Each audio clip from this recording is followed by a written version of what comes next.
And finally tonight here, one-on-one with a legend, the voice behind an iconic Star Wars moment. But it turns out it was all an accident, he says, that James Earl Jones became the voice of Darth Vader. But few know how his life began, the boy once afraid to talk. Tonight, back in front of a brand new audience, James Earl Jones is our Person of the Week. Up from the subway into New York's Times Square and right to the famed Sardi's in the theater district where he was waiting. Mr. Jones. David, how are you? What an honor. James Earl Jones, whose voice is legendary. No, I am your father. Listen to this behind-the-scenes moment, the voice of the actor who actually wore the Darth Vader suit. You are part of the Rebel Alliance and a traitor. Take her away. Then listen to James Earl Jones. You are part of the Rebel Alliance and a traitor. Take her away. About to turn 84, he's back on Broadway. You've been on Broadway many times before. I've been on Broadway some, but it's so wonderful to be back on Broadway. This time performing in You Can't Take It With You, playing a wise grandfather. You have said before that it was your grandfather who had the most impact on you. Oh, yeah. Yeah, my grandfather was Papa. He was a farmer, very simple man. A simple man who led the family and led his grandson, James Earl, through a challenging childhood. Your family didn't have a lot of money. No, during rationing time we had some sugar. We hoarded away, and we grew the rest of our food. But that wasn't his only hurdle. He was a boy who stuttered.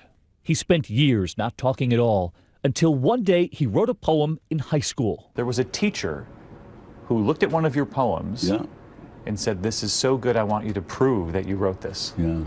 Do you remember standing up and reading that? Oh, yeah, and getting through it without stuttering. From poverty, from silence, a boy who would later excel. The fact that George Lucas chose your voice. That's an accident. You don't mind the accident now, looking back, right? Oh no, I'm very proud to have been a part of that. The boy born in Mississippi and who grew up on a farm in Michigan ended up being the voice. And was a stutterer. And who was a stutterer. That's his Darth Vader. So many iconic roles coming to America. Evil will come, Ray.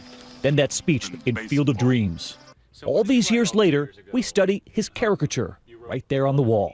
Love and Peace, James Earl Jones. I'm still the same person. Was the emblem on the wall? Yeah. And for this reporter begging for a lesson? Now listen, I do the news every night, and I can only dream of a voice with the kind of resonance that your voice has. Our voices are very similar, I'm afraid. You think so? Yeah, I have less control of mine, no? You do? I'm serious. Really? And he revealed to me how he prepares before the fans arrive at that theater every night.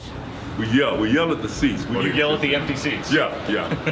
I'm going to practice that tonight before the broadcast. And make no mistake, they were all there for him. Thank you very much. An honor.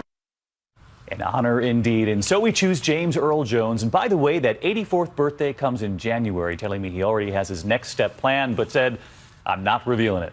We can't wait. We'll see you for 2020 in just a few hours. And back here on Monday. Good night.